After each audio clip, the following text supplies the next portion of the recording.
नमस्कार, आप देख रहे हैं आरडी न्यूज़। मैं हूं योगेश चक्रवर्ती। चुनाव आयोग ने महाराष्ट्र और झारखंड के विधानसभा चुनाव के साथ 13 राज्यों के विधानसभा के उपचुनावों की भी घोषणा कर दी है और बिहार की 4 सीट पर भी उपचुनाव होने हैं। सभी राजनीतिक पार्टियां कमर कसे हुए हैं उपचुनाव में उतरने के लिए और सभी जीत का दावा कर रहे हैं, लेकिन बीजेपी को इस बार कई चुनौतियों का सामना करना पड़ेगा। हमारे साथ राघोपुर के पूर्व विधायक और बीजेपी नेता सतीश राय जी हैं। आइए इनसे बात करते हैं। चुनाव की घोषणा हो गई सर, क्या आप लोग कितनी तैयार हैं? बीजेपी कितनी तैयार है? बीजेपी 24 घंटा तैयार रहती है चुनाव लड़ने के लिए, क्योंकि बीजेपी काम के आधार पर चुनाव लड़ती है। भारतीय जनता पार्टी के हर कार्यकर्ता हमेशा इलेक्शन मूड में रहते हैं। जब चुनाव की घोषणा होगी वो कमर कस के खड़ा है, क्योंकि हम काम किए हैं। हम काम के बल पर वोट मांगना चाहते हैं। हमारे नेता के द्वारा जो कार्य किया गया है, देश को आगे बढ़ाने का काम किया गया है, ग्रामीण सेक्टर में लोगों को रोजगार देने का काम किया गया है, ग्रामीण सेक्टर में जो सुविधा उपलब्ध होनी चाहिए, जो शहर में सुविधा उपलब्ध है, आज भारतीय जनता पार्टी की सरकार में, आज नीतीश जी की सरकार में बिहार में भी और देश के अन्य ग्रामीण इलाका में शहरों जैसी सुविधा उपलब्ध कराई जा रही है, जिसका लाभ वहाँ के नौजवान उठा रहे हैं। वहाँ की बच्चियों को ज़्यादा लाभ मिल रहा है। आज बेटी बचाओ बेटी पढ़ाओ अभियान के तहत आज बच्चियों की संख्या इतनी ज़्यादा हो गई है पढ़ाई लिखाई में कि आज बिहार में हम देखते हैं कि जो प्रजनन दर है वो कम गया। पहले फैमिली प्लानिंग कराया जाता था, लेकिन आज शिक्षा के आधार पर बच्चा बच्ची जो पढ़ लिख करके जो वयस्क होने के बाद शादी करते हैं, तो उनको ये लगता है कि हम कम संतान पैदा करेंगे तो हमारे बच्चों का भविष्य उज्जवल होगा और अच्छी शिक्षा दीक्षा मिलेगी। जी। तो हम काम के आधार पर जनता के बीच जाएंगे। और ये 4 चुनाव हो रहा है, 4 उपचुनाव हो रहा है 4 जगह पर। निश्चित तौर पर, क्योंकि पिछले जो लोकसभा का चुनाव हुआ है लगभग 172 सीटों पर हम लीड लिए, एनडीए लीड लिया है। उसके आधार पर जनता की मंशा साफ है कि हम भारतीय जनता पार्टी के साथ, एनडीए के साथ रहें।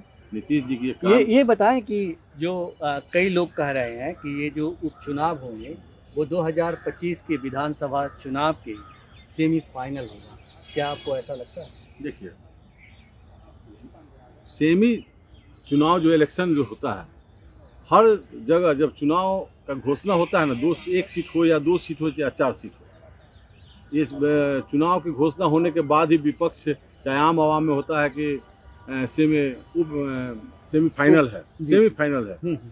ऐसी बात नहीं है। ये उपचुनाव से आने वाले आम चुनाव में कोई फर्क नहीं पड़ता है, लेकिन एक बल मिलता है कार्यकर्ताओं को, पार्टी को। हमारा उम्मीदवार चारों में चारों जीतेगा तो आने वाले चुनाव में हमको बल मिलेगा। हम जनता के बीच पूरे बुलंदी के साथ जाएंगे कि हम 4 सीट जीते हैं। हम फिर पुनः बिहार विधानसभा में भारी बहुमत के साथ हमारी सरकार बनेगी। आप बुलंदी के साथ जाएंगे चुनाव मैदान में, लेकिन उपचुनाव में प्रशांत किशोर दावा कर रहे हैं कि हम सभी राजनीतिक दलों का सुपड़ा साफ कर देंगे और इन 4 जो विधानसभा सीट पे उपचुनाव होगा, इसी से हमारी पार्टी का आगाज होगा। देखिए, प्रशांत किशोर जी नए पार्टी का गठन किए हैं, तो दावा करेंगे ही ना कि हम सभी पार्टियों का सुपड़ा साफ कर देंगे। लेकिन उनके पास वो बेस वोट बैंक क्या है? वो मोटिवेटर का काम कर रहे हैं। नौजवानों को, एजुकेटेड वर्ग जो है उनको बुला करके जो आरजेडी का जो कमी है उसको बता रहे हैं, बीजेपी का कमी है उसको बता रहे हैं, जनता दल यू का कमी है उसको बता रहे हैं। ये बता करके वो चाहते हैं कि हम लोगों को अपने पक्ष में गोलबंद करें। और नई पार्टी का इजाद हुआ है, बनाए हैं उन्होंने, तो उनका इच्छा है कि हम सरकार में आए, लेकिन उनके साथ कोई बेस वोट बैंक नहीं है। जी।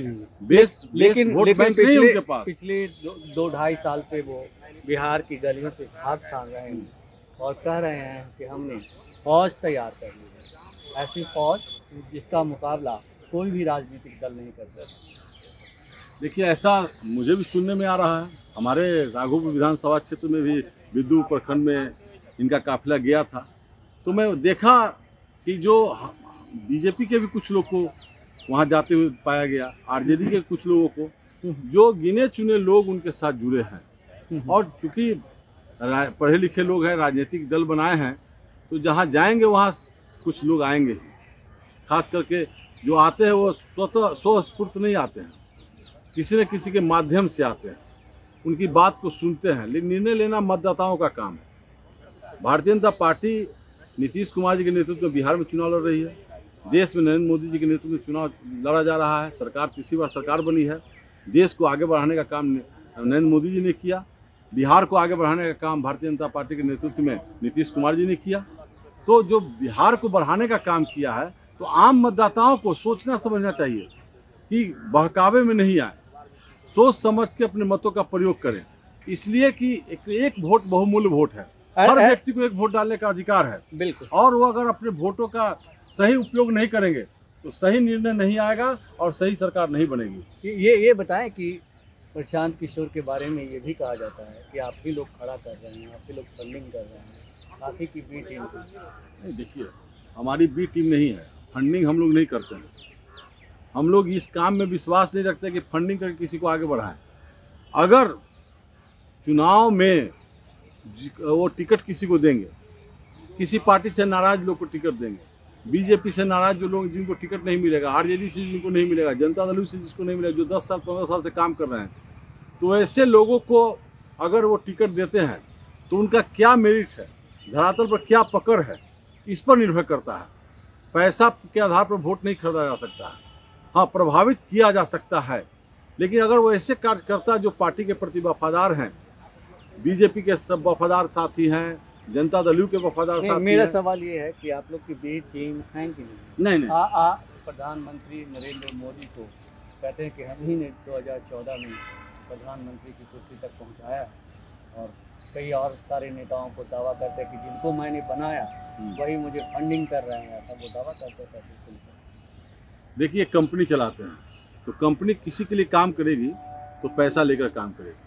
अगर एनालिसिस करने का काम, सर्वे कराने का काम हर पार्टी कराती है, हर नेता कराते हैं। हम विधायक नहीं हैं, पूर्व विधायक हैं। मेरे पास भी कई जगह से फोन आता है कि विधायक जी आप इतना खर्च लगेगा, आपको बता देंगे कि कितना आपके फॉलोअर हैं, कौन लोग आपके साथ हैं, कौन आपका विरोध करेंगे। तो हर पार्टी वैसे एजेंसी को लाती है, उसका फंडिंग होता है, फंड करता है। इसमें ममता बनर्जी भी फंडिंग की थी। जिस स्टेट में गए, पंजाब में भी गए, वहाँ भी उनको फंडिंग मिला। तो ये तो एक बिजनेसमैन है। अब बिजनेसमैन से इनको राजनीति करने की ललक जगह तो ये अब एक पार्टी का निर्माण कर लिए हैं।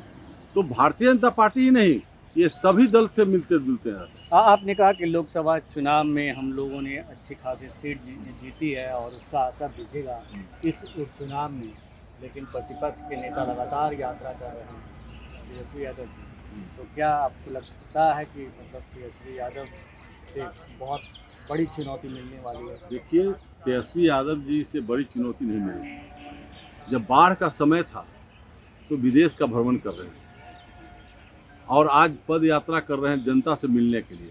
उनके दरवाजे पे जो आज राघोपुर की जनता, राघोपुर के कार्यकर्ता, उनके दल के कार्यकर्ता, राघोपुर के किसी भी दल के समर्थक, आम व्यक्ति अगर अपने दुखड़ा लेकर जाता है तो वहाँ गेट पर मुलाकात नहीं होती है, और पद यात्रा करके केवल गुमराह करेंगे।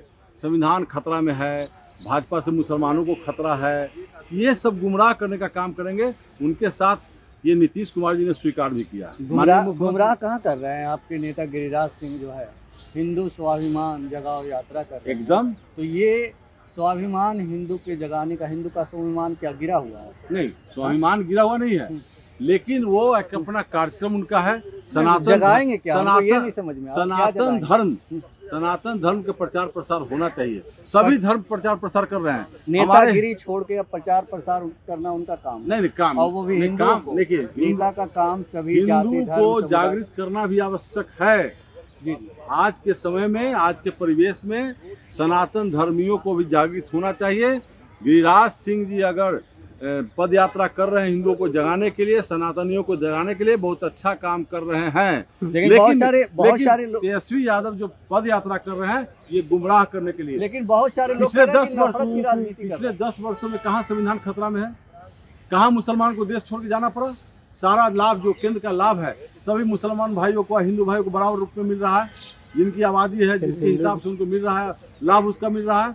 लेकिन मुसलमानों को गुमराह करके भयभीत करते हैं भाजपा से, भाजपा के भूत से डराने का काम कर रहे हैं कि भाजपा अगर पूरे रूप से आ जाएगी तो आपको देश से निकाल देगा। ये मुसलमान भाइयों को भी जागरूक होने की आवश्यकता है। मुसलमान भाई वक्फ बोर्ड में संशोधन का विरोध कर रहा है, आप लोग जबरन उसमें संशोधन वो तो 370 का भी विरोध किए।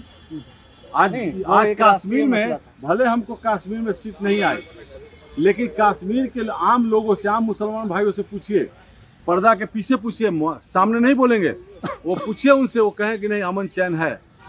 लेकिन उनके दिमाग में जो इंडी अलायंस के लोगों ने गलत फहमी पैदा किया है, गलत कीड़ा बैठा दिया है, जिसके चलते मुसलमान आखिरी सवाल, गिरिराज सिंह नफरत की राजनीति नहीं कर रहे? नहीं, गिरिराज सिंह कहीं से नफरत की राजनीति नहीं कर रहे हैं। नफरत की राजनीति करवा रहे हैं इंडी अलायंस के लोग, तेजस्वी यादव हो, राहुल गांधी हो, विदेशों में जा करके ये भारत का हिनाई करते हैं, भारत की बुराई करते हैं।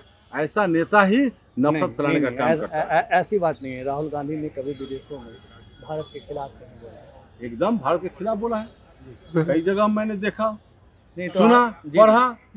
वो जहाँ भी जा रहे हैं भारत के बारे में, जो भारत की सरकार है उसके बारे में खिलाफ बोलते हैं। भारत में ये नहीं होता है, वो नहीं होता है, विदेश में ये होता है। क्या भारत में सब कुछ है? उनके 40-50 सालों तक लगातार कांग्रेस, वो तो कहते हैं कि हमारे दादा दादी और पापा का बनाया हुआ सब कुछ, तो उनको बनाया देश की जनता ने बनाया ना। उस समय आज़ादी के बाद महात्मा गांधी ने बोले थे कि अब कांग्रेस पार्टी को समाप्त कर दो, लेकिन जवाहरलाल नेहरू जी समाप्त नहीं किया, उसका लाभ उठाया उन्होंने। वो पार्टी समाप्त करके एक नई पार्टी का गठन करते तब देखते मजा, लेकिन वो हाईजेक कर लिया गांधी जी को भी, और देश को मैंने हाईजेक करके सत्ता में रहे 40-50 साल तक। तो आज जो सामाजिक न्याय की बात होती है, अगर आज़ादी के बाद सही रूप से दबे कुचले, राजनीतिक रूप से पिछड़े हुए लोगों को, आर्थिक रूप से पिछड़े हुए लोगों को सही समय से आरक्षण मिलता, सही समय से उसको सुविधा मिलता, तो निश्चित तौर पर आज ये जो अगड़ा पिछड़ा का खाई है वो चौला नहीं होता, पटा जाता। 4 सीट जीत रहे हैं, चारों सीट जीतेंगे, और 25 में पूरी बहुमत की सरकार, एनडीए की सरकार बनेगी।